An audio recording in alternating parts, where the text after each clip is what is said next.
Alright, hi YouTube. Me again, Jasmine.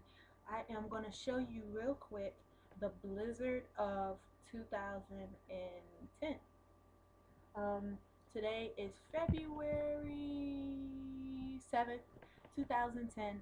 This storm came in on Friday the 5th, 2010. Altogether, we have gotten around 3.5 feet of snow, and they are still calling for more snow next week. So it's very, very cold, very, very rough roads out there. So I'm gonna give you a little preview. I'm gonna stick it out my window.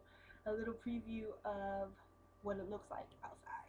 For all you people who are not hit by the snow, this is what it looks like.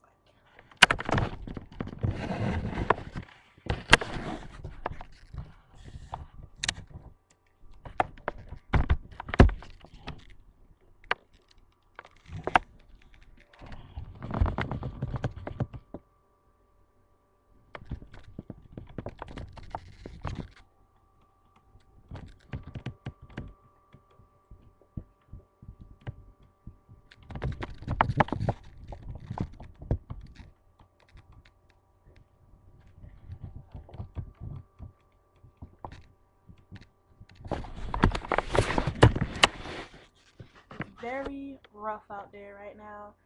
People still can't get out of their houses, and nobody's come to plow our street yet. So we're all just sitting and waiting to see what happens. All right, bye YouTube.